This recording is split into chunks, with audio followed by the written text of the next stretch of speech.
ما هي أهم الأعمال التي ينبغي للنحال أن يقوم بها في فصل الخريف؟ بطبيعة الحال فصل الخريف له أعمال مغايرة لفصل الربيع، لفصل الصيف، لفصل الشتاء.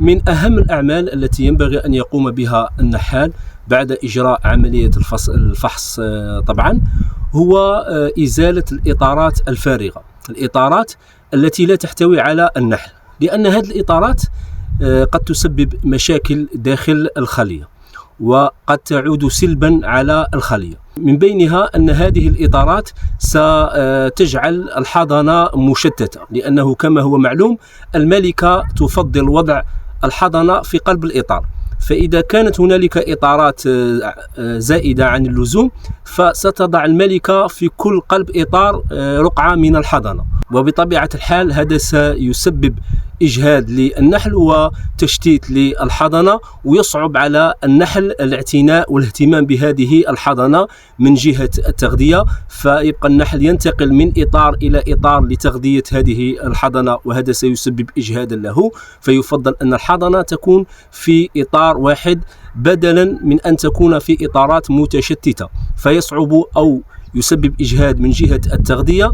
أيضا يسبب لنا عدم اهتمام النحل أو صعوبة رعاية النحل لكل هذه الحضانة، خاصة سنتعرض إلى موجات باردة وليالي باردة، فربما النحل يترك الحضانة وتمرض الحضانة وتتعفن ويصيبها تكلس الحضانة، وبهذا راح نسبب مشاكل داخل الخلية. فلهذا كل إطار لا يحتوي على النحل لا يشغله النحل نقوم بإزالته، لأن أيضا الإطارات الزائدة داخل الخلية تجعل سهولة دخول الآفات وإنشاء بيئة لهذه الآفات كدودة الشمع. فكما هو معروف أن دودة الشمع تستهدف الأماكن الفارغة وتقوم بوضع البيض، ثم لما تتوسع تقوم بغزو كل الصندوق وقد تسبب لنا هجرة الخلايا، وبهذا نكون قد خسرنا بعض الخلايا خاصة الضعيفة منها.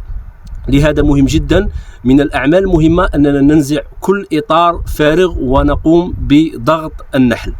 أيضا من الأعمال المهمة في فصل الخريف هو إزالة الخلايا من الأماكن المظللة إلى أماكن تكون مشمسة، حتى يكون هنالك سروح مبكر لطوائف النحل، لأن إذا وضعنا الخلايا في أماكن مظللة والشمس يعني ما توصلش إلى هذه الخلايا إلا في وقت متأخر، فراح نخسر وقت كبير في السروح. فلهذا لابد أن ننقلها إلى أماكن مشمسة حتى الصندوق يكون دافئ طيلة اليوم، وهذا شيء مهم جدا.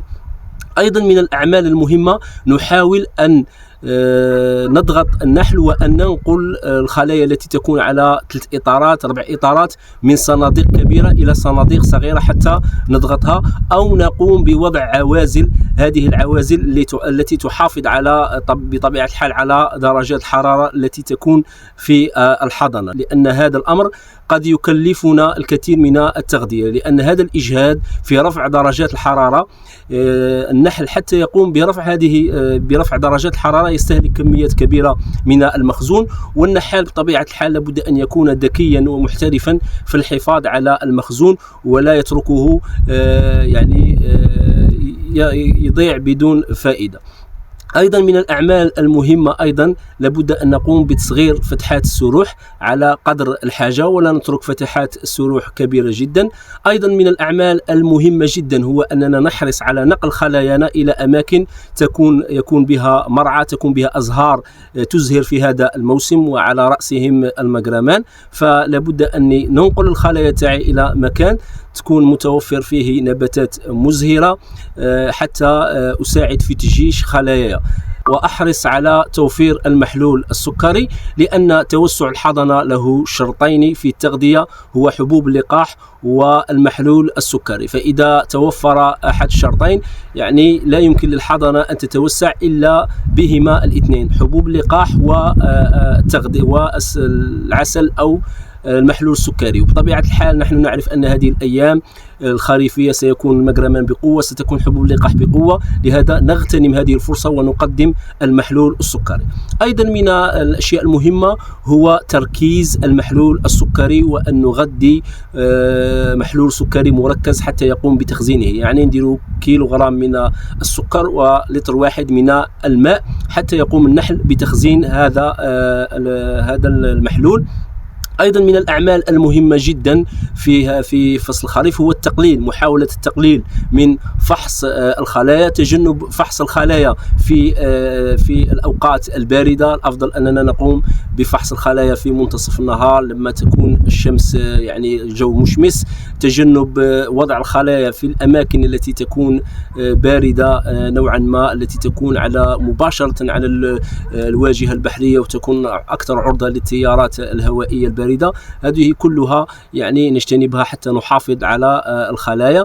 أيضا من الأعمال المهمة هو ضم الخلايا الضعيفة، خاصة المناطق الداخلية، الخلايا التي تكون على إطارين 3 إطارات، الأفضل أن نقوم بضمها حتى لا نخسرها، حتى لا نضعها عرضة للهلاك، ويفضل دائما أننا نقوم بالضم، وبطبيعة الحال نختار أفضل ملكتين ونقوم بالضم. هذا بالنسبة للمناطق الداخلية لأنهم عندهم شتاء بارد.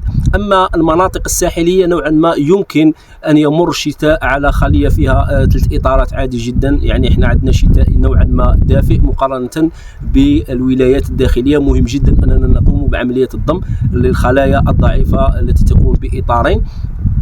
أيضا من الأعمال المهمة هو معالجة الفاروة، هذا وقت مناسب لمعالجة الفاروة. مراقبة كمية الغذاء، مهم جدا مراقبة كمية الغذاء. وهذا هو، إلى فيديو قادم. وهذا باختصار، يعني نحاول دائما في الفيديوهات أننا نختصر حتى لا نضيع وقت النحال لأن وقته ثمين. نحاول أن نعطيكم دائما الزبدة في 2 أو 3 دقائق. إذن إلى فيديو قادم، والسلام عليكم ورحمة الله وبركاته.